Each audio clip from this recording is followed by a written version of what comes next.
El aumento de la litigiosidad por accidentes laborales no es un juego. Junto con el Estado, las cámaras empresarias y los sindicatos estamos trabajando para que baje. UART, Unión de Aseguradoras de Riesgos del Trabajo. Dale vida al sueño que hay en tu corazón. Realizarlo juntos siempre es lo mejor. Banco Credicop Cooperativo, la banca solidaria.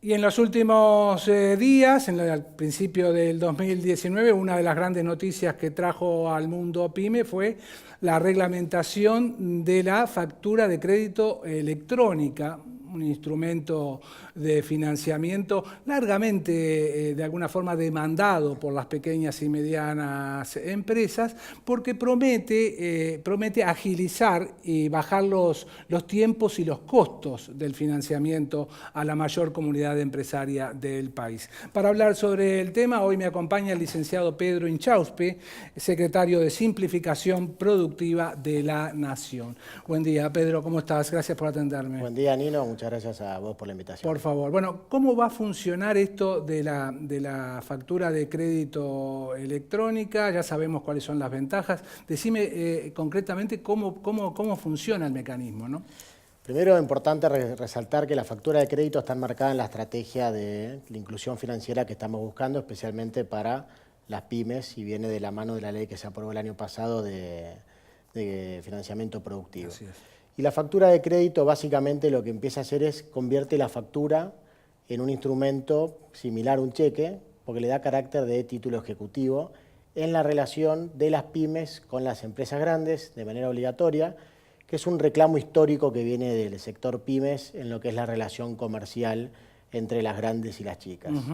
Entonces, la factura de crédito electrónica básicamente lo que va a hacer es convierte esa relación en una relación obligatoria, donde la factura pasa a tener en un plazo no mayor a 30 días el concepto de título ejecutivo para que vos lo puedas utilizar en el mercado de capitales. De alguna forma va a ser un cheque. Claro, similar, es similar a un cheque. Al cheque, al canje de cheque diferido.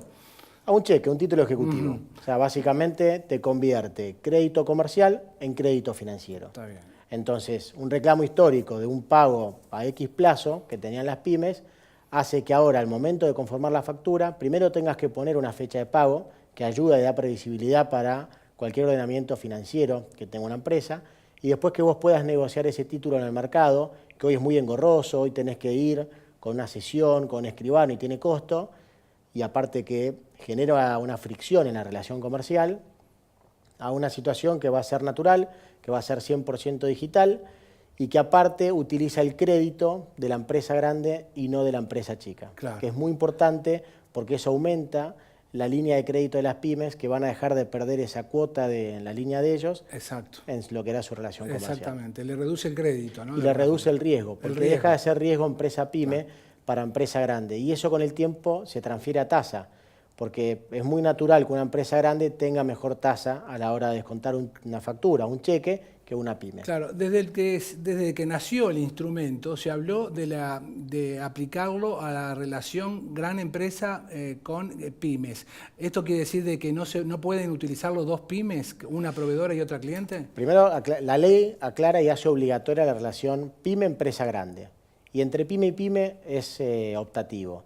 Nosotros estamos convencidos, y además viendo experiencias en otros países, que con el tiempo cada vez más pymes lo van a empezar a usar. Primero porque hace la relación comercial de las empresas y después empieza a darte un historial de comportamiento, que también ayuda a la hora de negociar o inclusión financiera, ayuda a la tasa, el historial de comportamiento de una empresa que siempre paga. Entonces hace atractivo la compra de ese título ejecutivo en el mercado de capitales, una empresa que tiene un buen historial, un buen comportamiento. Claro, claro. Pensá que estos instrumentos en países como Chile mueven el 10% del PBI y en Argentina el 0,3%, Sí. con lo cual tenemos un gran camino por recorrer. No, pero aparte es absolutamente desconocido. ¿Ya se hicieron operaciones en el mercado en las primeras semanas? No, porque nosotros tiene un gran desafío en términos de integración y de implementación en sistemas, Vos pensá, como toda ley de estas características, es del gobierno nacional, después hay que implementarla con cada una de las rentas provinciales, porque tiene una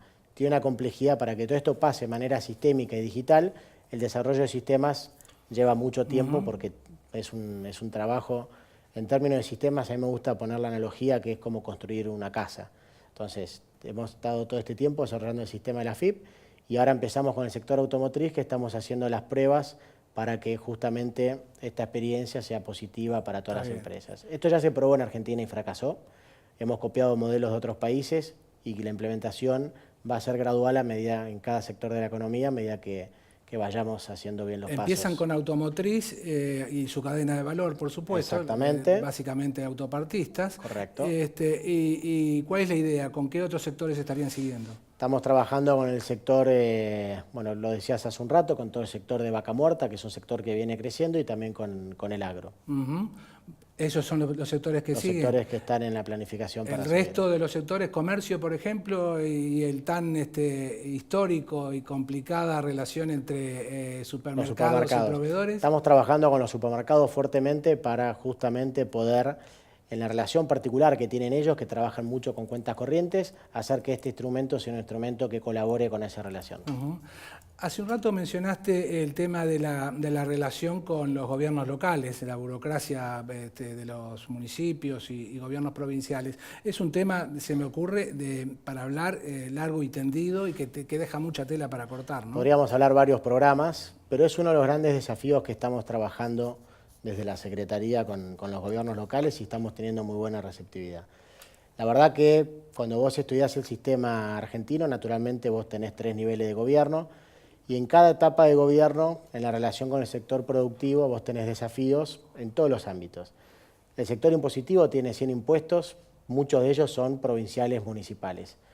El sector nacional de alimentos, por ejemplo, nosotros queremos ser el supermercado del mundo, pero cuando vos necesitas habilitar un producto, un establecimiento, una planta, necesitas habilitaciones municipales, y necesitas habilitaciones provinciales y necesitas habilitaciones nacionales. Entonces, uno de los grandes trabajos que estamos haciendo es intentando normalizar todos los requisitos y la coherencia regulatoria que viene hace muchos años distorsiva. Vos pensás que tenés interpretaciones en el Código Alimentario del año 68 reglamentada distinta. En Argentina todavía no tenemos un único criterio de qué es un huevo duro. Entonces, desarmar todo eso. O sea, a nivel nacional, SENASA, Instituto Nacional de Alimentos, y después en las provincias. Entonces, hace poco recorrí una fábrica de pastas en Corrientes y me decía, bueno, pero yo, para vender en Chaco, que capaz le queda más cerca que algún cliente de Corrientes, que es ahí nomás, tengo otros requisitos. Entonces, al final del día, toda esa descoherencia regulatoria funciona como para las áreas internas. Claro, son trabas. Son trabas, exactamente. Claramente, y se me ocurre que complican y encarecen toda la operatoria, por ejemplo, para exportar. Exacto, eso te iba a decir.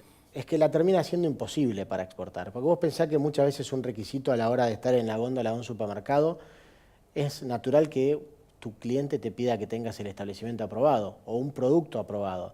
Y cuando vos ves acá que capaz para aprobar un establecimiento o una habilitación municipal, vos tardás años, o cuando se dice que el 60% de los comercios argentinos tienen habilitaciones provisorias, eso es un impedimento a la hora de acceder a financiamiento y a la hora de acceder a mercados extranjeros. Claro.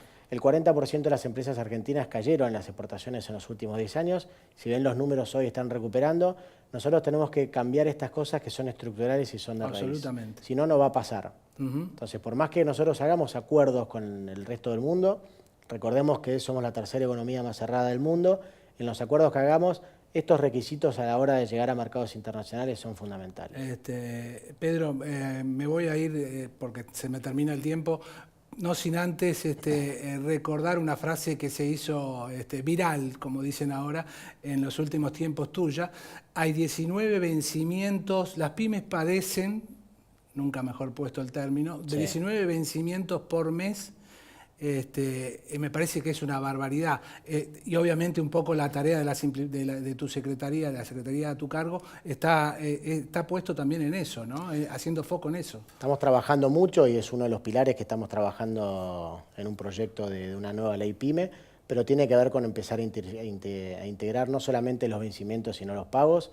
hicimos un proyecto con Córdoba, la integración del monotributo, nos fue muy bien, integramos en un solo pago y en una sola fecha de vencimiento nación, provincia y municipio, aumentó 19% la recaudación y 42% la cantidad de contribuyentes. Eso te demuestra que muchos argentinos quieren pagar, lo que pasa a veces es tan pesada la carga que muchas veces se les hace imposible, Sí, con lo cual estamos trabajando en ese eje y estamos convencidos que tiene un impacto enorme para el sector productivo. Llevamos ahorrados 35.000 millones de pesos en ahorros en cargas burocráticas para el sector productivo, tiene un impacto complementario con la reforma fiscal de un desajuste que afecta a la competitividad sistémica de las empresas, que era estructural en la Argentina.